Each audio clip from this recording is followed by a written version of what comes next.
такой грохот.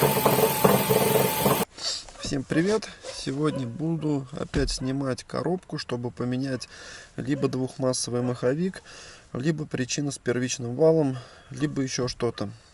Стук такой многих донимает людей. Самое главное, что у меня на старом двигателе такого стука не было. Оставлю ссылочку, как я менял контрактный мотор. Факт в чем, что если бы у меня стук такой был на старом моторе, то я в любом случае это устранил. Стук у меня появился буквально практически сразу, как поставил контрактный мотор. Вроде бы его завел, все нормально, проехал километров 10, и вот эта херня началась.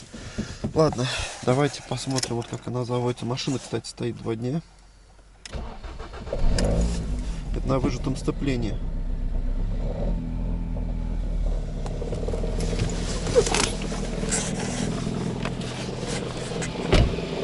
Ближе поднесу. Сейчас капот открою. Вот такой стук.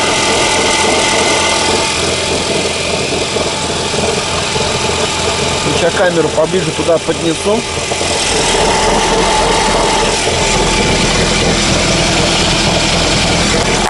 Чтобы слышно было получше.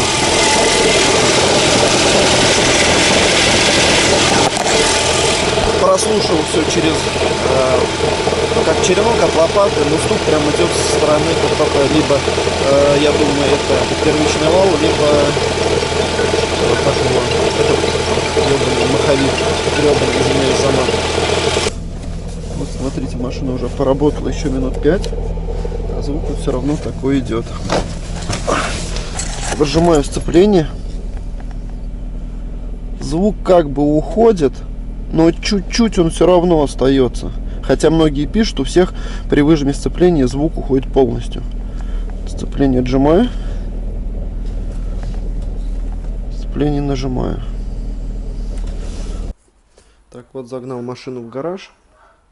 Сейчас пусть чуть-чуть подостынет.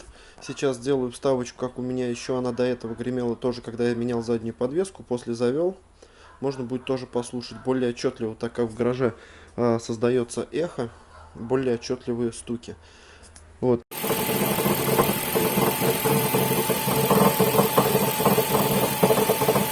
Вот такой грохот. А сейчас потихоньку приступаю к разборке. Ну, это снимаю, само собой, воздушный фильтр, аккумулятор, вот эту вставку, как ее, площадку под аккумулятор, все выкручиваю, освобождаю, отсоединяю проводку на коробке, после машину домкрачу, ставлю на стоечки. Вот, как все освобожу, так, как говорится, и покажу, что получилось. Так, вот где-то прошло часа 2, открутил я рулевой наконечник, шарвы, открутил ступичный болт. С той стороны все аналогично. На большом приводе открутил вот эту скобу, чтобы достать привода. Сейчас сливаю масло. Кому интересно, масло сливается, вот оно, это отверстие. Видно, вот.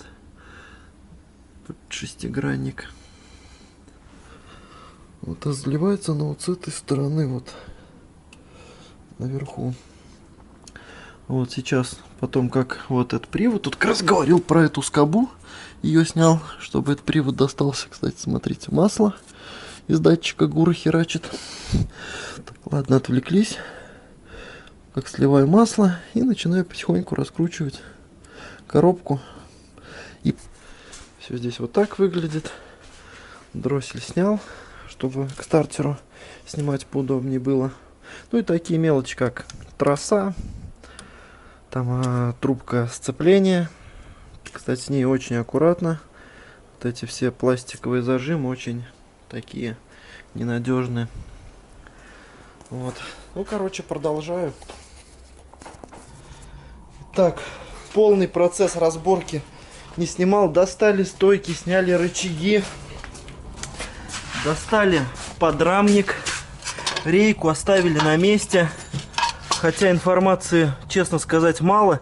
Но пришлось выкручиваться. Вот здесь вот этот шестигранничек, где отсоединяются трубки, уже слил жидкость ГУРа. Но у меня получилось так, что этот шестигранник проворачивается. И пришлось рейку подвязывать чуть-чуть. И в салоне она держится, получается, на рулевом валу. По поводу подрамника. Повезло, что все болты пошли. Ну, вон с той стороны, если можно видеть, вот это крепление подрамника. Болт у меня один провернулся. Кстати, саленблоки все осмотрел в охеренном, прям в очень хорошем состоянии на подрамнике. Ну, это из-за того, что, наверное, подрамник он намертво прикрученный. Еще оригинал Фумако. Так что 300 тысяч, уже так 306. Вот сам подрамник. Конечно, без ямы не так удобно. У кого яма, это вообще вот да сразу вот это вот. Эти резинки, скорее всего, заменю, потому что, блин, говорят, они типа болезнь мандюшников. Вот. По поводу, то есть вот это все болты, это задние, это крепление рычагов. Вот, сразу снял рулевые тяги, тоже буду менять, так как думал, что вот это будет мешать, может быть и мешало бы, но честно сказать, без ямы вот как-то вот так. Теперь сейчас буду скидывать коробку и будем плясать дальше, искать вот этот гребаный стук. Масло, кстати, с коробки слили. Сейчас зайдем, вон, чайку попьем домой, снимаем привода, откручиваем коробку, снимаем. Ну, как-то так уж более подробно я не стал снимать. Ну, честно, думал, что геморрой будет намного больше. На самом деле нет. Получается, подрамник у нас держится. Раз, два, три, четыре. Четыре. Получается, вот он вот так вот. Задняя часть вот сюда болт. И вот эти два болтика вот сюда. После глушитель, вот это крепление. Здесь вот два отверстия под головочку на 10, два болтика. Вот они вот сюда крепятся. Откручиваем сразу. Трубку снимаем, бензотрубку бензиновую. Рейку в данном случае, ну я уже сказал, вот у меня получилось вот так. То есть ее оставили, подвязали. Вот. Рулевые наконечники я снял. Также на рейке с той стороны, вон там есть как такой пластиковый хомутик. Он крепится, как вам сказать-то, то ли в подрамник, но его выкрутил. Но еще раз скажу, что я поначалу хотел рейку снять, все, у меня вот этот здесь под шестигранник провернуло и пришлось выкручиваться как-то вот так. Вот.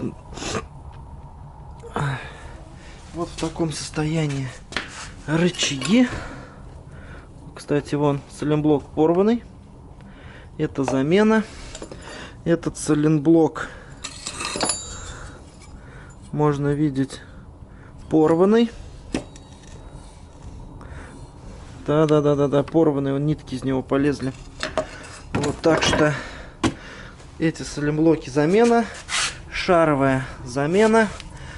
Наконечники и рулевые тяги замена. Попозже разберу, просмотрю вот эти опорные подшипники, вообще как они. Тоже буду менять. Стойки мененные вроде бы, не текут, стойки трогать не буду. Ну как-то вот так. Смотрим, руки какие. Кстати, у нас морозы, минус 25. Опять эта печка выручает. Тепло. Вот такая общая картина. Сняли коробку. Скорее всего, залазил, шатал. Шум идет вроде бы от маховика.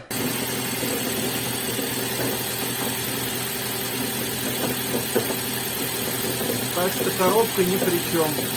Сейчас снимаю корзину и пробую заводить еще раз. Так, вот залез под машину. Кое-как поставил камеру. Перед этим я заводил, смотрите.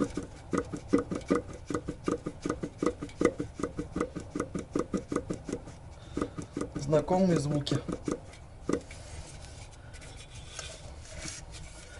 То есть маховик, вот он уперся, он должен вроде как пружинить, а он не пружинит. Ладно. Так. Сняли корзину.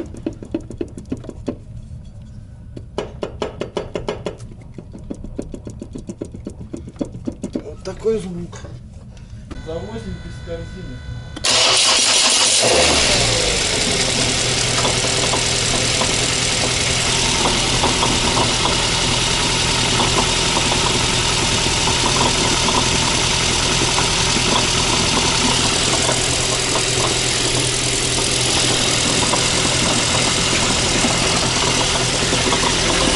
Вот прям поближе.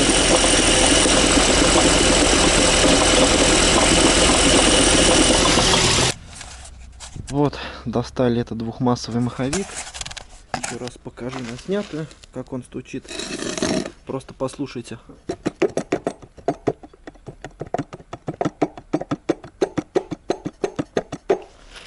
Знакомые звуки. И хочу сказать, что он стучал именно так, только на холодную. Ну, к примеру, машина прогрелась, начинаешь движение, проедешь где-то километров там 5, стук полностью уходил. Вот в чем и странно-то было, еще многие говорят, выжимай сцепление, у тебя все пропадет. При выжиме сцепления у меня звук уходил процентов, наверное, на 80, но все равно стуки оставались. Как-то вот так. Еще раз хочу дополнить, наверное, буду брать восстановленный маховик. Написал людям на Авито 11 тысяч маховик при учете того, что я сдам свой старый. Вот, ну это, наверное, сниму другое видео, когда соберу машину и как она будет работать на холодную, на двухмассовом новом маховике. Может быть, кому-то было чем-то полезно. Подписывайтесь на канал. Всего всем хорошего. Всех с наступающим Новым годом. Так как до Нового года осталось 3 дня. Всем всего хорошего. Пока.